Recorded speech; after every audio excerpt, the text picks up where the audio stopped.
اس طرح اس میں اس آیت میں بندے مومن کے لیے بڑا مشکل ہے کہ چومو کی لڑائی، اس سے لڑائی کرنی ہے، ہر چیز سے لڑائی کرنی ہے۔ ایک طرف ابلیس ہے، اس کے سارے شیطانی لشکر ہیں، ان سے مقابلہ ہے۔ دوسری طرف اس کا آدمی کا نفس ہے، اس کے سرکش خواہشات ہیں۔ آپ نے فرمانا کہ انسان کا جہاد، جہاد اکبر اس کے نفس کے خلاف ہے، تو یہاں اس کے نفس بھی ہے، اس کے خواہشات بھی ہیں، ان کے خلاف بھی اس نے لڑنا ہے۔ تیسری بار اللہ سے پھرے ہوئے انسان بھی ہیں، جن کے آدمی ہر قسم کے معاشرے تمدنی معاشرے میں رہتا ہے، ان سے تعلقات بھی ہیں، ہر قسم ان سے بندھا ہوا بھی ہے۔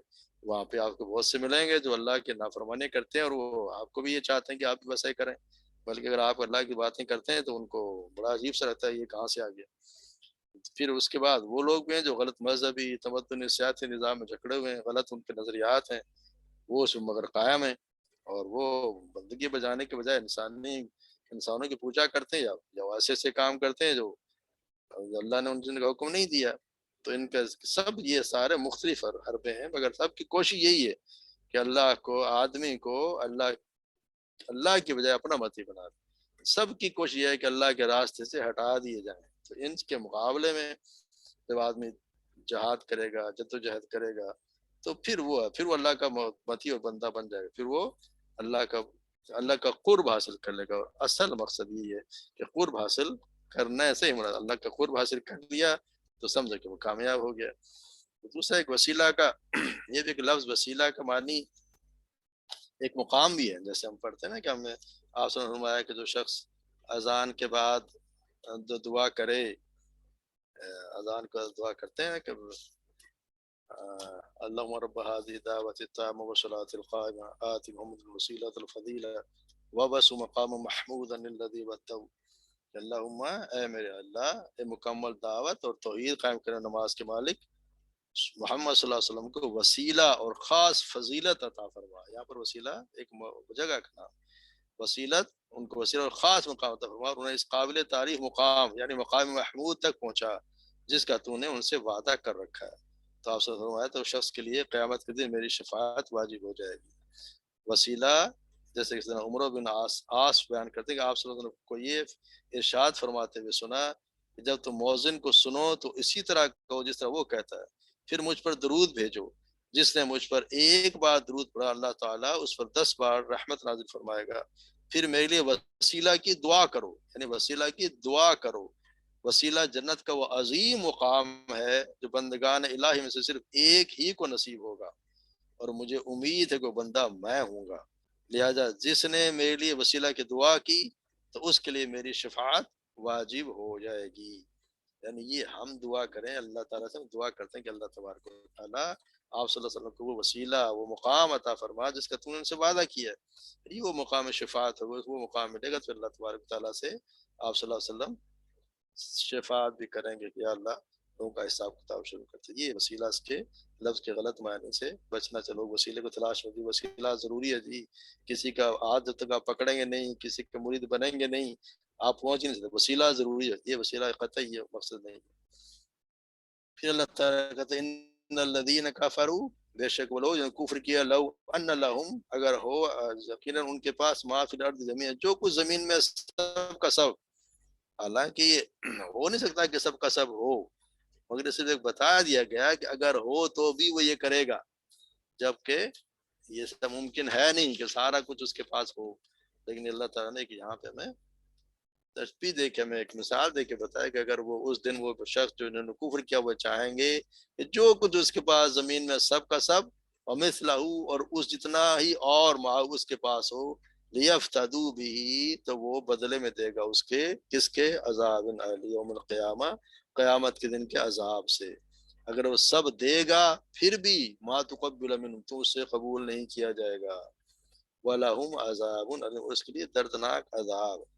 تو حالانکہ یہ ہوگا نہیں، مگر پھر بھی یہ سمجھانے کے لیے بتایا گیا۔ سیدنا انس بن مالک بیان کرتے ہیں کہ آپ صلی اللہ علیہ وسلم نے فرمایا قیامت کے والے دن جہنم میں سب سے کم عذاب ہوگا، جس شخص کو سب سے کم عذاب ہوگا اس سے اللہ تعالیٰ فرمائے گا اگر تیرے پاس زمین میں موجود سارے خزانے ہوں تو کیا تو انہیں اپنے چھٹکارے کے لیے دے دے گا؟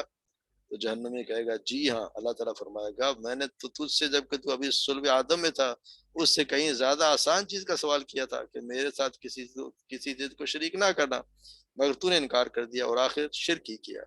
یعنی وہ اللہ تبارک و تعالیٰ میں نے تجھ سے بہت تھوڑی سی چیز مانگی تھی، کسی کو میرے ساتھ شریک نہ کرنا، تو کرتا رہا. اب اگر ساری دنیا کے خزانے دینے کو تیار ہے، حالانکہ اللہ نے کیا مانگا؟ کچھ بھی نہیں مانگا. جو اللہ نے دیا ہے اسی میں سے کچھ خرچ کر دو اور اللہ کے ساتھ کسی کو شریک نہ کرو.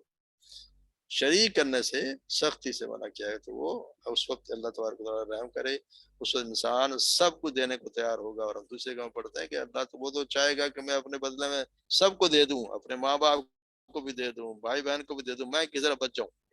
تو یہ اللہ تبارک و تعالیٰ سے پناہ مانگتے رہنا چاہیے.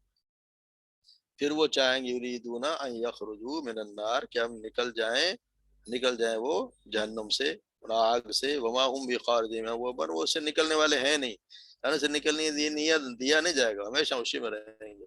وَلَهُمْ عَذَابٌ مُقِيمٌ، ان کے لیے عذاب ہے مقیم، ہمیشہ ہمیشہ کے لیے.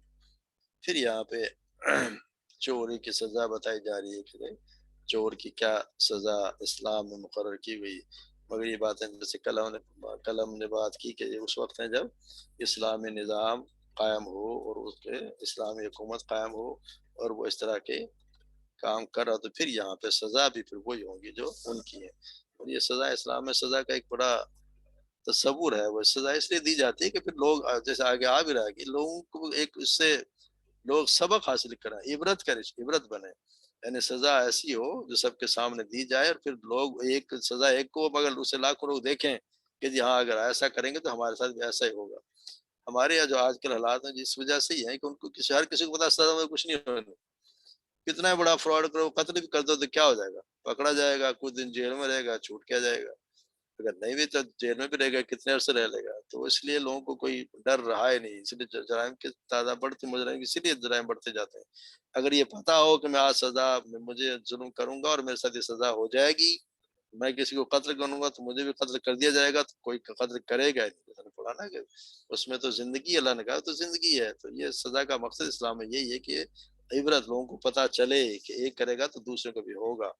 اور تو پھر یہاں پہ کیا بتائے، بس سارقو اور ایک مرد چور، وسارقتو اور عورت، قاتو تا جو ہے وہ عورت کی نشانی ہے، سارے عورت فقطعو بس کاٹ دو، ایدیہما ان دونوں کے ہاتھ، دونوں کے یعنی اسے کوئی چوری کرے تو اس کا ایک ہاتھ کاٹ دیا جاتا ہے.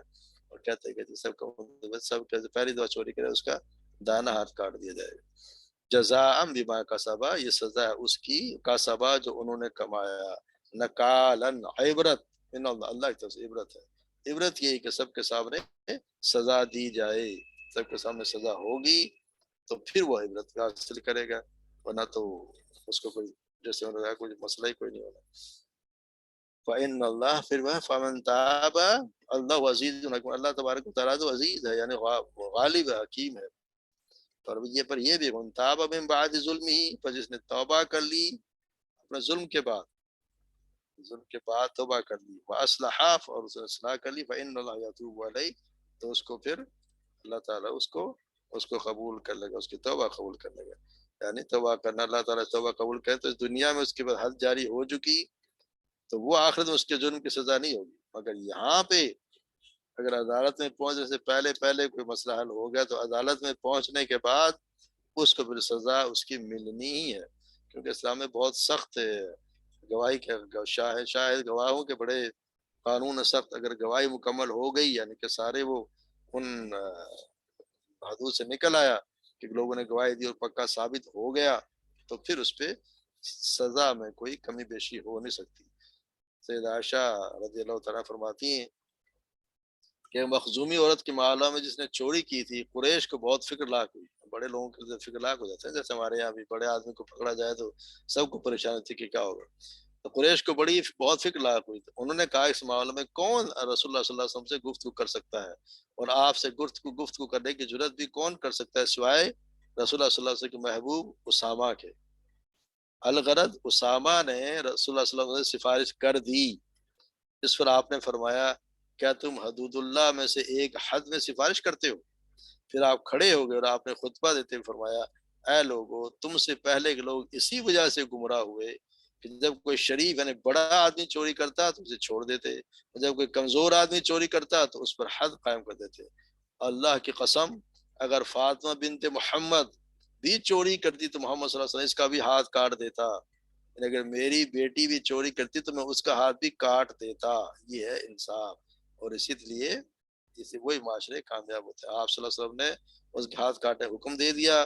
اس عائشہ صدیقہ کہتے ہیں اس کے بعد میرے پاس آیا کرتی تھی اور میں اس کی ضرورت کو رسول اللہ صلی اللہ علیہ وسلم نے پہنچا دیا کرتی تھی. اس نے توبہ کی اور اس کی توبہ بہت اچھی رہی. یعنی اس نے توبہ کر لی تو اس کی توبہ بہت اچھی رہی. یعنی توبہ کرنے کے بعد اس کو اس گناہ کی سزا اللہ تبارک و تعالیٰ اس کی مرضی. جو توبہ قبول کر لے گا تو اس کو جو جرم یہاں پہ ہو گیا اس کے اللہ تبارک و تعالیٰ وہ انشاءاللہ وہاں پہ اس کو معاف کر ہی دیں گے. مگر توبہ پھر سچی توبہ ہونی چاہیے کہ جس طرح توبہ کی. مگر جس کا ہاتھ کاٹ دیا تو اس کا ہاتھ کٹنے کے بعد اسے توبہ کر لے اور اپنے نفس کی چوری سے پاک بندہ سارے تو اس قدر سے بچ جائے گا اور اللہ کے دامن سے دھو دے گا. لیکن کسی سے ہاتھ کٹوانے کے بعد بھی آپ کو بدنیتی سے پاک نہ کیا, وہی گندی زبان پرورش پاتے رہے, جس سے چوری کی تو بھی چوری کرتا رہا, ہاتھ بھی کٹوا لیا, تو اس کا مطلب ہے کہ اس کا ہاتھ تو بدن سے جدا ہو گیا مگر اس کے اندر سے دستور وہ جو خواص ہے وہ گئی نہیں, تو اس کو کوئی فرق نہیں پڑے گا. تو اس کے کیا ہو رہا ہے؟ تو قرآن تو ہدایت یہ کرتا ہے کہ جس کو اللہ سے معافی مانگے اور اپنے نفس کی اصلاح کر لے. کیونکہ ہاتھ کاٹنا تو یہ تو ایک حد یہاں پہ قانون ہے, قانون کے ہاتھ تو کٹ گیا. ہاتھ کاٹنا تو انتظام کے لیے, اس سزا سے نفس تو پاک نہیں ہوتا, بدن تو کٹ گیا مگر نفس تو پاک ہوگا جب اس صحیح معنی میں توبہ کر لے گا. نفس کی پاکی صرف توبہ و رجوع اللہ سے ہی حاصل ہوگی. آپ صلی اللہ علیہ وسلم کی حدیث میں آتا ہے کہ ایک چور تھا جو آپ کو حکم کے مطابق کاٹا گیا, تو آپ نے اسے اپنے پاس بلایا اور اس سے فرمایا قل استغفر اللہ واتوب الیہ, کہہ دو اللہ سے معافی چاہتا ہوں اور اس سے توبہ کرتا ہوں.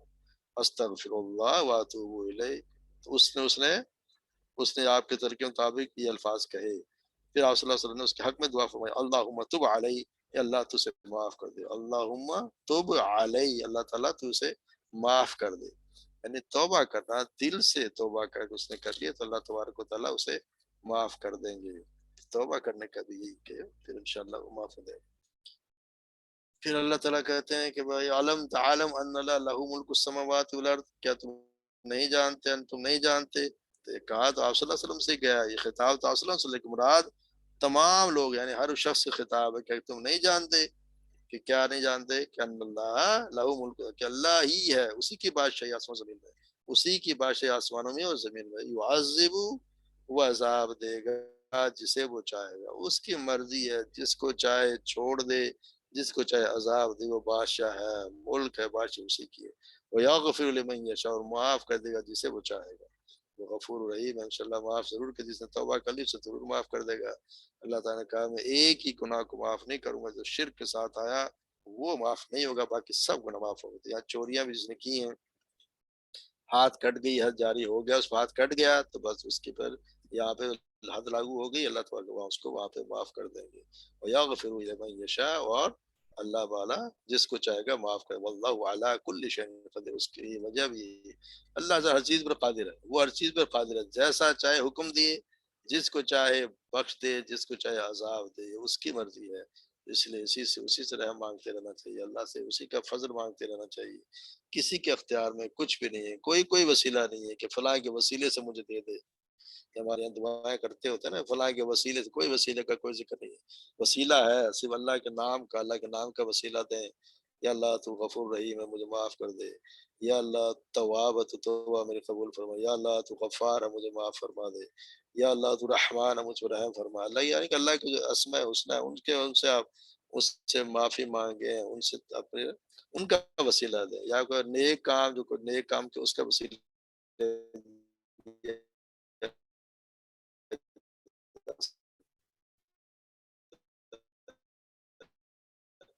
لیکن یہاں اس جو اس مسئلے سے لیتے ہیں اس سے بچنا ہے.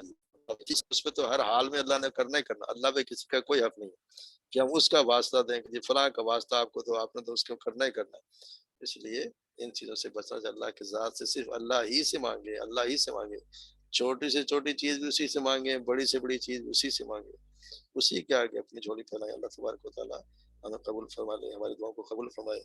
اور آج کل جو اشرا جو چل رہا ہے, جو نجا کا, اس میں زیادہ سے زیادہ نیک عمل کرنے کی اللہ تعالیٰ توفیق عطا فرمائے، برائیوں سے ہمیں بچا کے رکھے، اللہ تعالیٰ ہم سب کو نیک ہدایت دے۔ وآخر دعوانا الحمدللہ رب العالمین۔